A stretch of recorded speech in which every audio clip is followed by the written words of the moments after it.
Welcome to Talk About. I'm your host, Jacalyn Evone, and with me today is author Evelyn Polk, founder of For a Child's Heart. Welcome, Evelyn. Thank you. Thanks for being here today. Thanks for having me. For a Child's Heart. I was on your site and I had an opportunity to read a little bit about how you came about putting that company together, your organization together. Why don't you share that with the viewers? Wow. Well, for one, I worked in the fields of foster care and adoption and youth services in general. And having been a social worker and then becoming a foster and adoptive parent myself, I realized when I was doing recruitment, I felt like it was a setup to caregivers who wanted to have a child and to say, okay, and they lived happily ever after. And it doesn't work that way. And once a child is adopted, usually the agencies don't do any follow-up once it's finalized. Okay. And I felt like there are a lot of people out there hanging, and it's a rocky road, and I wanted to be of support to families once they did finalize. And when you say that they don't live happily ever after, what do you mean? Is it that there oftentimes there are problems that they have to deal with as far as the child coming into the home that they're not told about? Right. And sometimes there are things that are not told about. Sometimes there are things that resurface when a child hits adolescence and they start to have some issues going on. And then especially if it's been a child that has gone through the foster care system and has been adopted at an older age. And then older generally mean anything past 2 years of age. Oh, really? They consider that young a child an older child as well? In sibling groups. And usually by that time, if they were in an abusive environment, they have had a chance to witness or else be the victim of some violent or neglectful situations. So your organization, For a Child's Heart, then you're providing these type of services to providing the counseling. Parents and the families in a home. And a lot of times when a parent gets a child, they'll send the child to therapy, but they won't go as well. I see. And I felt that there needed to be the family work because the child has their issues, we have our own issues, then you have our issues together. And I want to see the families and the children be able to work together to get through the rough times. Well, you certainly have the background, you know, with you being in the industry for so many years, so you certainly have the background to have done something like that. And it was really interesting how you decided to develop this organization or put it together, or put it on paper, and you were driving across the bridge with your friend. Why don't you share that story? Yes, my friend Karen McCord, she also was an adoptive parent and a social worker, and we were working on the Black Adoption Fair in San Francisco, and this is like 18, 20 years ago. And we were coming back and we were just thinking about, you know, how many children we were going to have at the fair that year, how many parents were coming in, but wouldn't be prepared for what we were already going through. And it's like, you know, this is like a setup. We need to do something to make a difference. And yeah, that is really interesting too, because you are a foster parent. I'm a foster parent and adoptive parent. Of 2 sons, both sons. Yes. And you developed the name of your, is it the company? The name of the company? Yeah. Because of something that your son said to you. Share that story. Because I just think that's a wonderful You're gonna story. make me cry. Well, we don't want to cry here, but let's... Well, actually, my son, the youngest one, was just a little whippersnapper. Was always into something, just busy, busy, busy. And I used to cut their hair at Saturday night to prepare for church the next morning. And he was just, you know, squirming and everything. And I said, Brandon, be still. And he kept looking up. And I said, why do you keep doing that? He said, because when you touch me like that, it makes my heart warm. Oh, that's so sweet. That is so sweet. And this is coming from a foster child. And so that really shows the kind of care and love that you gave him, you know. And I think it's so important to have an organization like yours that comes in and helps families, because we do hear a lot of the horror stories, you know, from foster children that have come up and you know, they tell the tale of abuse and things like that. So it's really important to have a good organization, and particularly someone that's been there, that's worked with foster children, that's an adopted parent, to understand exactly what's happening from. So I really commend you for the work that you're doing. You. What is HEART? You have acronyms for HEART. HEART stands for Homes, Ethnicity, Advocacy, Resources, and Training. And so with that, how do we get to your book? It's HEART's work. It's heart work. Basically, the word heart carrying the dual meaning it's difficult, but it also has to be done from the heart in order for you to carry it out, because it can be challenging. And it's hard work because it's joyous, and it can also be very painful. So tell us about basically the concept of the book, being the village that raises a child. Talk about that. Oh, and I just noticed Les Brown, motivational speaker and author, did the forward part of the forward. Yes, yes. Yeah. And I just learned too, and talking to you and on your site, that he actually was a foster child himself. Yes, he was. And the concept of the book came from one just sharing my experience. It's a memoir about my experience as a single foster and adoptive parent, going through all of this process and having been on the opposite end, but now being on the other side of the table and just feeling stuck sometimes and dealing with the system that had no clue of what it was like to be in the house with these kids 24/7. Right, right. And then I decided during the first part of the book, it would not have been complete without talking about the relationships that I've built with kids over the past 30 years who are now adults. So the first part of the book is entitled Entering the Village, and it's just talking about all the different places I worked, all the different connections that I made. The second part of the book is about bringing the village home, and it's bringing these children into my home and just the experiences that we had. And it takes a village. We all are familiar, you know, with the proverb, but it's so important because the one person cannot do it alone. So it's important that the community is aware, and my goal is to take away the negative stigma that's been attached with foster children or children who don't fit the mold of what we consider to be good kids. And with this May is National Foster Care Month, and it's a month that I really try to promote pride, and so I call our event Foster Pride Month, in which we acknowledge young people who have gone through the system, have been through some horrid experiences, but are yet college graduates, are working, doing some great things in the communities.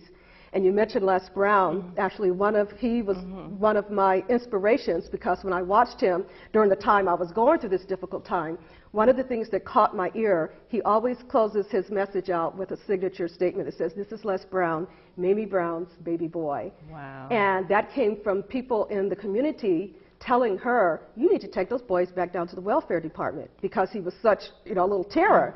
And it's almost like saying, well, look at me now. You know, she hung in there with me. The community really didn't know how to support her, but she loved me enough to not let me go. And I determined in my heart I was going to be a Miss Mamie Brown. Wow. And then what story does he have to tell as far as challenges and where he started and where he's at today? I mean, he's a renowned motivational speaker. Yes. So that's some legacy to pass on to other foster children. Yes, it is. Now, how old were your sons when you brought them into your... Oldest was 9, and then 2 years later I adopted the other, and he was 7.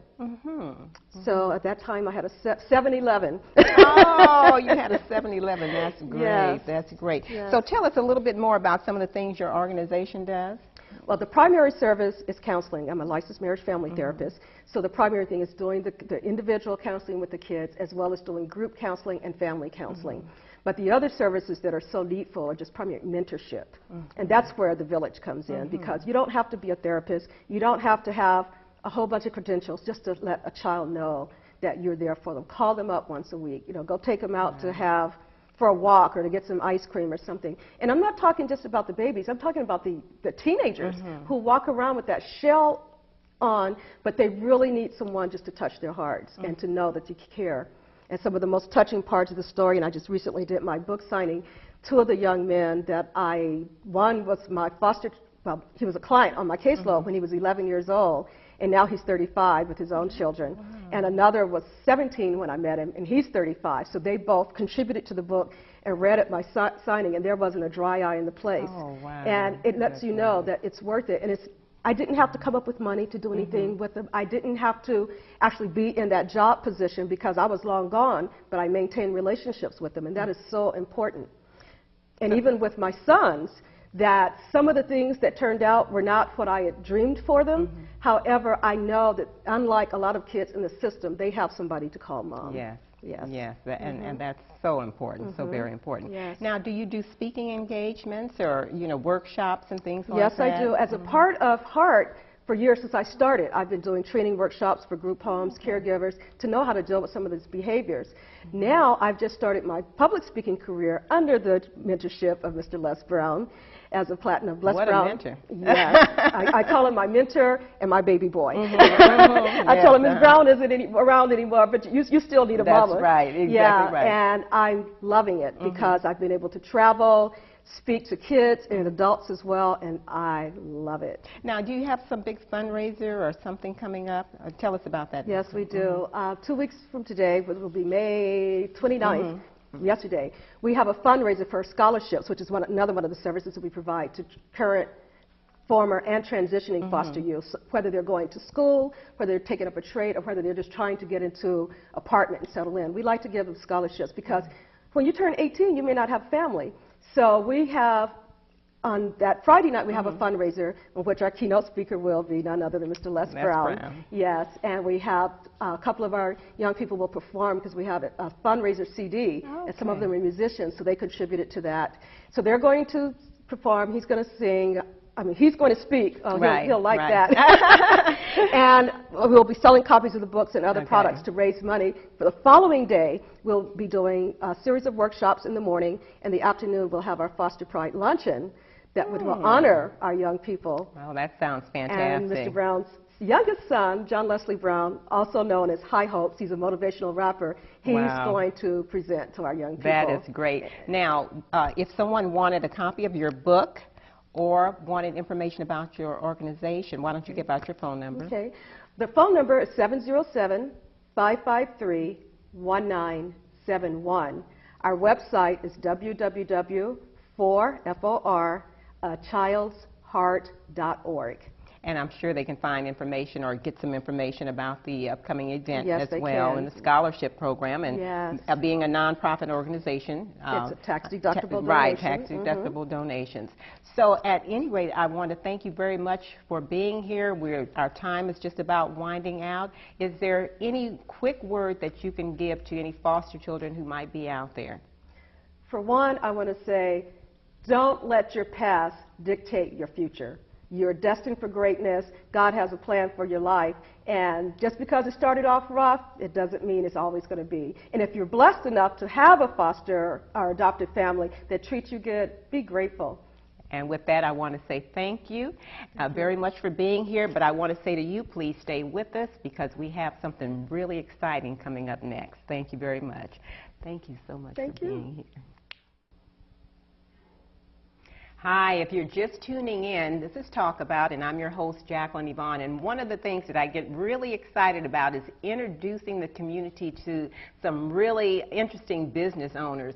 With me today is Millard Clay of Lachey's Boutique, and we have dubbed her the Hat Lady. Welcome, Millard. Thank you. Or should I say, Madam Clay, because you wear that hat well, my dear. Oh, thank you, thank you. Thank you for having me. Tell us about your signature hat and about your company. Yes, Lachey's Boutique was named after my son, and I wanted to find something just really original, so this is the Lachey's Boutique signature hat, and I just love it.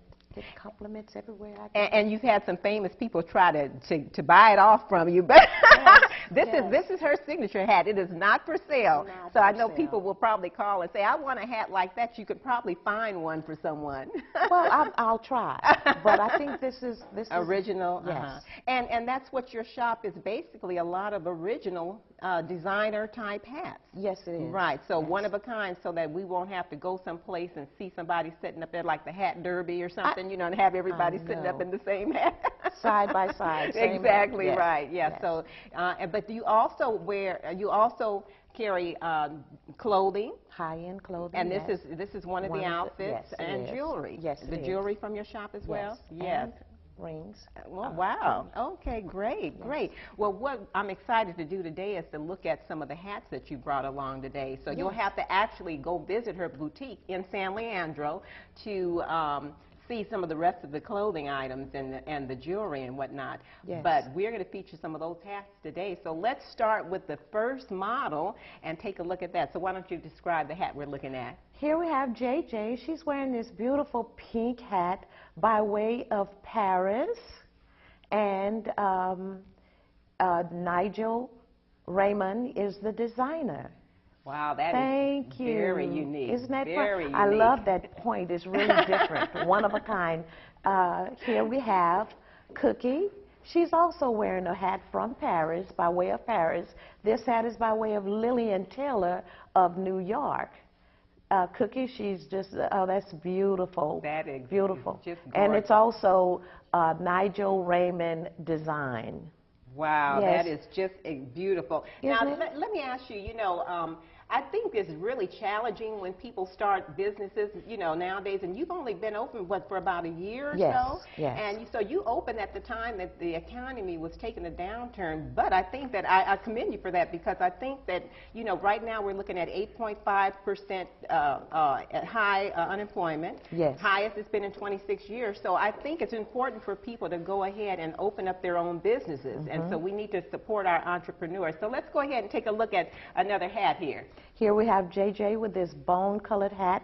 This designer is Eva Andrews out of Tennessee. She's a black woman, and this hat is made out of woven silk. You are able to wear this hat summer, winter, whenever you'd like to. Thank you, Jay. Isn't that pretty? It's And gorgeous. the jewels on the hat is just, they're not rhinestones. These are AB stones. Cookie is wearing this beautiful hat made by Eva Andrews, and you could wear this hat. This is woven silk. These are AB stones, very, very beautiful crystals. They're not just rhinestones. These are crystal stones. Thank you, Cookie. Let's go ahead and describe this one. Here we have JJ again with another Eva Andrews hat. This is embellished with crystal jewels and is surrounded with fox. And the top of the crown of the hat is also with the crystal jewels on it. This hat is also made with the woven silk, and you're able to wear this hat all year round. That's the wonderful thing, once upon a time we did felt in the winter and the straw in the summer. Now you're able to wear these hats all year round. I love because that of the one. material. I love that one. Now let me ask you this, because I know you had a real challenge when you first opened up your store, and so a lot of times, you think in terms of hurdles and obstacles, and you had a couple, because you mentioned that there was a smoke incident, and you had smoke damage to a lot of your hats and things. Yes. 1 month after I got started, this event, they put a barbecue pit right in front of my shop, and all the smoke. Can you imagine barbecue, even when you're barbecuing at home? So the hats even smelled like barbecue then? Oh, Barbecue, furs, the minks, the foxes was full of smoke. And then a month after that, someone stepped on my foot, and I broke my toe with stiletto heels. Oh, my goodness. Yes, so I've had challenges one after another. Oh, my goodness. Well, let's go ahead and take a look at another hat here. Here we have Cookie. She's wearing this beautiful bone-colored hat by Eva Andrews. And this is also known, she's also known as Scruples. Oh. This hat is embellished with the crystal jewels. With 3 feathers, the clear feathers, and each feather has jewels on it. Isn't that pretty?